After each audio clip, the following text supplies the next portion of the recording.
Yo, what's up? I go by 20 Pads on the internet. I've been mixing for 4 years, and I also run a school community, Simple Mixes. Check it out, link down below.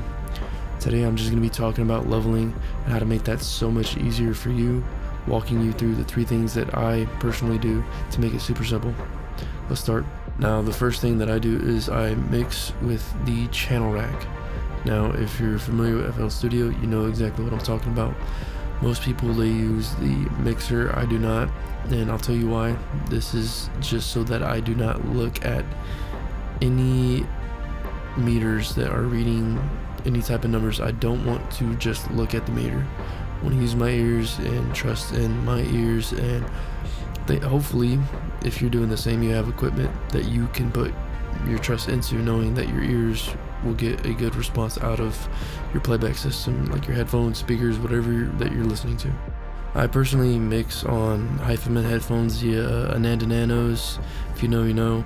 And I EQ these so they're not just the normal frequency response that I'm listening to. I'm listening to them, or I'm mixing with them EQ'd. So I have high trust in these headphones, so therefore I can trust my hearing more. If you have lower quality headphones, your ears are technically, well, your ears aren't lying to you, but your playback system is. So if you're somewhat serious about mixing, I would get a decent pair of headphones if you don't want to spend a whole bunch of money treating a room with speakers and all that type of stuff. So now, one of the benefits of just mixing with the channel rack is that, like I said, the meters, you're not looking at any meters, so you're not judging based off what you're seeing.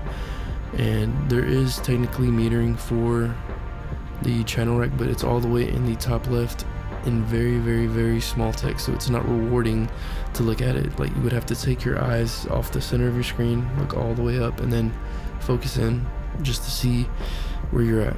Now I started doing this, I want to say like about a year ago, and ever since then my mixes have really taken off, along with everything else that I've implemented. Before, it would be like I would get it right here and there. It would basically be like guessing, versus now where I know what I'm listening for, and I know generally what is gonna sound good, if that makes sense. The next thing that I do to personally help with my leveling is checking my leveling in mono. So this is really, really, really useful for knowing if something is way too loud or quiet. This will really just highlight anything that needs to be attenuated. If you don't know how to do this already, just go to your master channel. At the very bottom, there's going to be a slider that's a circle, and then you want to move it all the way to the right.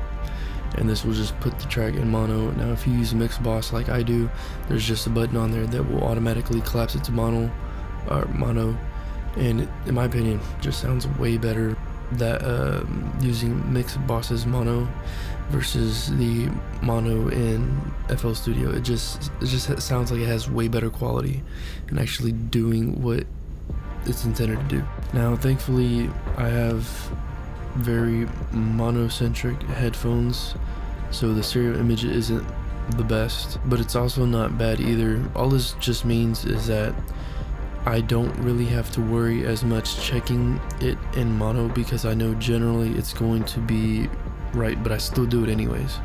Now, the third thing that helps me with leveling is using visuals. Now, I know this completely goes against what I just said earlier, but this can be a very helpful tool if you're using it right. Now, if you're using visuals, you do not want to depend on them in order to get things right, but however, they will generally tell you what you're doing good and what you're doing wrong. So this will just help you get into that ballpark if you're struggling, basically, is what I mean. Now, the visuals that I use a program called Minimeters. You will see it at the top of my screen, so that is not actually a part of FL Studio. I know, it's a shame, I wish it was. So I'm using the spectrum analyzer on Minimeters to really, it helps me with my high end. So I try to mix in correlation to 5D 5 positive 5 dB per octave. So if you know what I'm talking about, you know. I know the spectrum analyzer on ProQ, I leave that one at 4.5 because it's the nearest to 5, and that is what I try to mix in correlation with. So basically, whenever I'm looking at my spectrum analyzer, it should look flat in relation to 5 dB per octave. So if everything's all centered together and something is sticking out way above it, I will instantly know that is way too loud and I need to bring that down. Now typically I used to have this problem a lot with my hi-hats. That's pretty much it. Well, also a little bit with the kick, because I always want a very punchy, in-your-face type of kick, but I don't want it to overpower absolutely everything.